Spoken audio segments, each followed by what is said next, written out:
हमारे देश में अब मुझे ये समझ में आने लगा है कि किसी भी भारतीय नागरिक को चिकित्सा सुविधा की जरूरत नहीं है, चिकित्सकीय ज्ञान की जरूरत है। हेल्थ फैसिलिटीज नहीं चाहिए, नॉलेज चाहिए।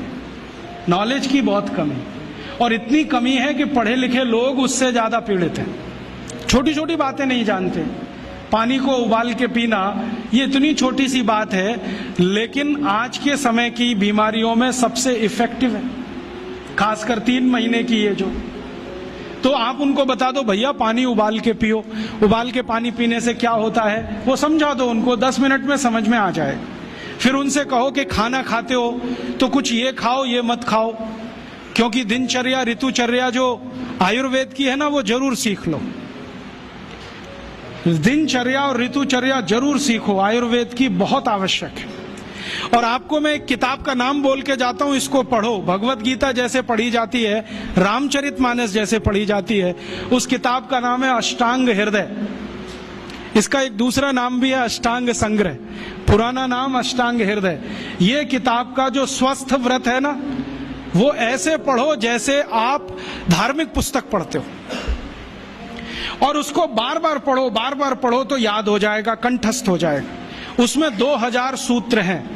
ये सूत्र लोगों को बताना शुरू कर दो।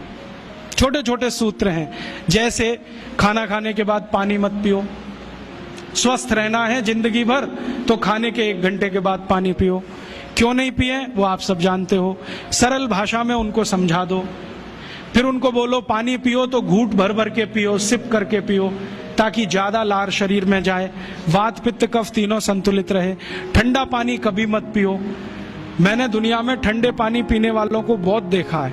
यूरोप और अमेरिका के लोग चिल्ड वाटर पीते हैं, बर्फ का पानी फ्रिज में रख के पीते हैं। परिणाम जानते हैं क्या होता है? सवेरे जब टॉयलेट रूम में जाते हैं तो 1-1 घंटे बाहर ही नहीं आते। उनको पूछो भाई तुम क्या कर रहे थे 1 घंटे वहां? तो कहते हैं न्यूज़पेपर पढ़ रहे थे, मैगजीन पढ़ रहे थे। क्यों पढ़ रहे थे? स्टूल पास नहीं होता। क्यों नहीं होता? कॉन्स्टिपेशन है, जोर लगाना पड़ता है फिर भी नहीं होता। गाना भी गाते हैं मेरे सपनों की रानी कभी आएगी, फिर भी नहीं आती। और अंतिम दुष्परिणाम पता है क्या होता है? उनको पेट साफ तो होता नहीं, तो सांस में से भयंकर बदबू आती है। किसी अमेरिकन यूरोपियन के नजदीक बैठ जाओ, अगर वो लिस्ट्रीन स्प्रे करके नहीं आया तो 1 मिनट नहीं बैठ सकते। हर समय उनको माउथ फ्रेशनर स्प्रे करना पड़ता है, क्योंकि अंतड़ियां साफ नहीं है, कब्जियत है, मल भरा हुआ है, उसमें कचरा जमा है। फिर उनके पसीने में से भी बदबू आती है। क्यों? कब्जियत बहुत है। और पसीने की बदबू दूर करने के लिए डिओडोरेंट स्प्रे करते रहते हैं। और आप तो सब जानते हो कि अगर कब्जियत है तो बाल भी कड़क रहते हैं, तो उन कड़क बाल को सॉफ्ट करने के लिए क्या क्या सब करते हैं। शैम्पू लगाते हैं, शैम्पू के बाद पता नहीं क्या क्या लगाते हैं। ये सब वो जो करते हैं ना, उनकी मजबूरी है, स्टेटस सिंबल नहीं है। इसको अपने दिमाग से निकाल दो कि ये कोई स्टेटस सिंबल। तो सरल भाषा में समझाओ, ठंडा पानी पीने से ये होता है, मत पियो, समझ जाएंगे। फिर उनको बोलो सवेरे उठो तो सबसे पहले पानी पियो। फिर उनसे बोलो खाना खाओ तो बैठ के खाओ, कभी भी खाना खाओ तो पूर्व दिशा में मुंह करके खाओ, सो तो पूर्व दिशा में। ये अष्टांग हृदय में इतने अद्भुत छोटे छोटी बातें हैं तो संस्कृत में है, लेकिन अब तो उसका हिंदी भी आने लगा है। तो हिंदी ले लो, हिंदी वर्जन ले लो, इसको पढ़ो, बार बार पढ़ो, और ये जाके गांव में सबको बताओ। फिर उनको कहो देखो ये तो है स्वस्थ रहने के लिए, अब तुम बीमार पड़ो तो बताओ तुम्हारी बीमारी क्या है। ये बीमारी है तो ये दवा है, ये बीमारी है तो ये दवा है। और मेरा आपसे एक निवेदन जरूर है कि अगर आप होम्योपैथी से भी इलाज करो तो उसकी मूल दवा जरूर बता दो। उनको ये ग्रीक और रोमन नाम में मत फंसाओ। आप कहोगे जी मैं तो ऑसिमम दे रहा हूं, ये उनको कहो ये तो तुलसी का रस है भैया, तुम्हारे घर में फूलों से बनी हुई है, आसानी से मिलती है, जयपुर में मिलती है, दिल्ली में मिलती है।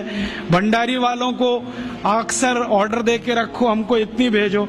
उनको जो पता चल गया कि आप प्रचार के लिए कर रहे हो तो मुफ्त में भी दे देंगे आपको। तो इस तरह से आप गांव गांव जाओ, छोटे छोटे शिविर लगाओ, गांव वालों को इकट्ठा करो।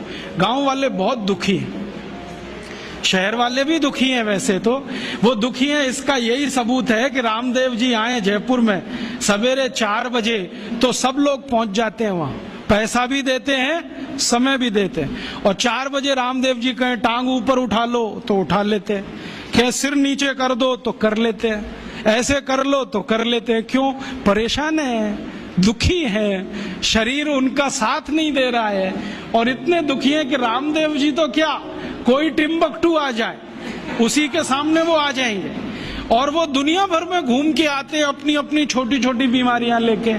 तो इन जो दुखी लोगों का थोड़ा थोड़ा आप मदद कर दो इलाज के रूप में, ये सब आपके भगत हो जाएंगे। और ये भगत हो जाएंगे तो कहो आप भी प्रचार करो इसका, वो भी करें, आप भी करो, तो ये इतना तेजी से मल्टीप्लाई करेगा कि 2-5 साल में एलोपैथी का बाजा बज जाएगा। और बजा देना है अपने को। हाँ, ये संकल्प लेके चलो कि इनका बाजा हमको बजाना है। मैं बहुत जल्दी एक टीवी चैनल शुरू करने जा रहा हूं एलोपैथी का बाजा बजाने के लिए। इनकी सब पोल खोलनी है मुझे।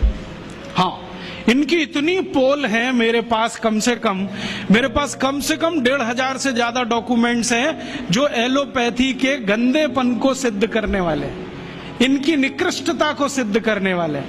ये कितने अनसाइंटिफिक हैं वो बताने वाले हैं, कितने डॉगमेटिक हैं वो बताने वाले हैं। मेरे पास ऐसे बहुत इंटरव्यूज हैं बड़े बड़े डॉक्टरों के, वो कहते हैं कि हम कोई डायग्नोसिस नहीं करते, तीर मारते, लग गया तो ठीक, नहीं तो तुक्का। और वो कहते हैं हम तो एक ही सिद्धांत पे काम करते हैं, trial and error, trial and error, देते जाओ गलतियां करते जाओ, देते जाओ गलती, भले मर जाए पेशेंट उसमें। हमारे पास तो कम से कम ये नहीं है ट्रायल एंड एरर वाला। हम तो जानते हैं कि तुलसी है तो उसके ये गुण हैं तो ये रिजल्ट आना ही चाहिए, मेथी है तो उसके ये गुण हैं तो ये रिजल्ट आना ही चाहिए। हमको सब मालूम है, फिक्स है, यहाँ वेरिएशन नहीं है। मेथी के जो रिजल्ट चरक ऋषि को मिले वो आज भी मिलते हैं। इसमें इतना सातत्य है, वेरिएशन कहीं भी नहीं है। तो जो विज्ञान में सातत्य होता है, सत्य ज्ञान वही होता है। तो हमारे पास जो सत्य ज्ञान है